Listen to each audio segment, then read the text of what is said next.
దేశవ్యాప్తంగా ఉన్నటువంటి పరిస్థితులను మనం ఒకసారి గమనించినట్లయితే బీహార్లో జరిగినటువంటి ఉప ఎన్నికల్లో ప్రశాంత్ కిషోర్ విజయం సాధించడం జరిగింది. ఆయన పార్టీ పెట్టిన తర్వాత దాదాపుగా దాదాపుగా ఏముందిలే, అసలు సరైనటువంటి యాక్టివిటీస్ లేవు, ఆయన గెలిచేటువంటి అవకాశం కూడా లేదు, మంచి ఊపులో ఉన్నప్పుడే ఆయన గెలవలేదు. కానీ ఇప్పుడు అనూహ్యంగా ఆయన గెలుపొందడం జరిగింది. మరి దీనికి గల కారణాలు ఏంటి అంటే, ఇటీవల జరిగినటువంటి జంజీ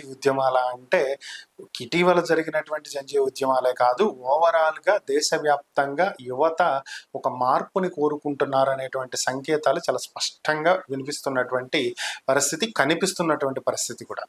దీనికి ఎగ్జాంపుల్స్ కనుక మనం చూసినట్లయితే, కొత్తగా ఎవరికైతే ఓటు హక్కు వచ్చిందో వీళ్ళే నెక్స్ట్ గవర్నమెంట్ ఎవరు అనేది డిసైడ్ చేస్తున్నారు. ఇన్నాళ్ళు ఎలా ఉండేది అంటే, ఆయన పలానా పథకాలు మనకి ఇచ్చారు కాబట్టి ఈ పార్టీకి మనం ఓటేయాలి, ఈయన పలానా పథకాలు చేశారు కాబట్టి ఈయనకు ఓటేయాలి, ఈయన పలాంది కట్టాడు కాబట్టి ఈయనకు ఓటేయాలి, ఇలాంటివి నడిచాయి. కానీ ఇప్పుడు పరిస్థితులు ఎలా తయారైనాయి అంటే, నువ్వేం చేశావు, ఏం చేస్తున్నావు ఏంటి, ఎవరికి అవసరం లేదు. ప్రజెంట్ నువ్వు నిష్పక్షపాతమైనటువంటి పారదర్శకమైనటువంటి రాజకీయాలు చేస్తున్నావా లేదా, ఇది ఎక్కువగా చూస్తూ ఉన్నటువంటి పరిస్థితి. నిరంకుశత్వ ధోరణిని ఏమాత్రం యువత సహించట్లేదు. దీనికి బెస్ట్ ఎగ్జాంపుల్ మన ఏపీనే.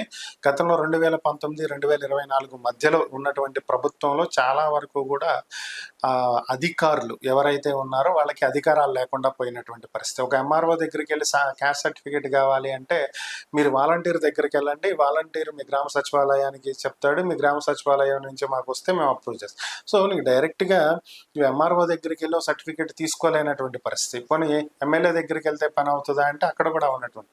సో ఇలాంటి రకరకాలైనటువంటి పరిస్థితులను చూసినటువంటి యువత దీనికి వ్యతిరేకంగా ఓటు వేయటం జరిగింది. దాని ఎఫెక్టే 2024లో ఉన్నటువంటి ఎన్నికల ఫలితాలు మనం చూసాం. సో అదే పరిస్థితి ఇప్పుడు కొనసాగుతూ ఉంది. అదే పరిస్థితిలో భాగంగానే బీహార్లో అధికార మార్పుకి ఒక బీజం పడింది. అలాగే తమిళనాడులో కూడా విజయ్ గెలవడానికి కారణం కూడా ఇదే. యువత అనేటువంటి కొత్త ఓటర్లు ఎవరైతే ఉన్నారో, ఈ కొత్త రక్తం ఏదైతే ఉందో వీళ్ళు మార్పుని కోరుకుంటున్నారు, సాంప్రదాయ రాజకీయాలకి చెక్ పెడుతున్నారు, ఎవరు నిజాయితీగా ఉన్నారనేది చూస్తున్నారు, సోషల్ మీడియాలో అప్డేట్స్ తెలుసుకుంటున్నారు, వాళ్ళకే అధికారాన్ని అప్పచెప్తున్నారు. సో ఇదే పరిస్థితి 2029లో కూడా కొనసాగేటువంటి అవకాశం కనిపిస్తూ ఉంది. సో దీన్ని అందిపుచ్చుకునేందుకు వైఎస్ఆర్ కాంగ్రెస్ పార్టీ వ్యూహరచన అయితే మొదలుపెట్టింది. ఇప్పటికీ జంజీల వల్లే తాము నష్టపోయాము అనేటువంటిది వైఎస్ఆర్ కాంగ్రెస్ పార్టీ గ్రహించింది. అందుకే దీన్ని దృష్టిలో పెట్టుకునే ఇప్పుడు మేము కాక్రోచ్లమే అంటూ జగన్ గారు ప్రెస్ మీట్లో చేసినటువంటి వ్యాఖ్యలు కావచ్చు, డిఎస్సికి వ్యతిరేకంగా మేము పోరాడుతున్నాం, మేము జంజీలు అంటూ చెప్పుకున్నటువంటి వ్యాఖ్యలు కావచ్చు, ఇవన్నీ గమనిస్తే వైఎస్ఆర్ కాంగ్రెస్ పార్టీ దానికి అనుగుణంగా వెళ్తుంది, జంజీలను దగ్గరకు చేసుకునేటువంటి ప్రయత్నం చేస్తుంది అని మనకి స్పష్టంగా కనిపిస్తున్నటువంటి అంశం.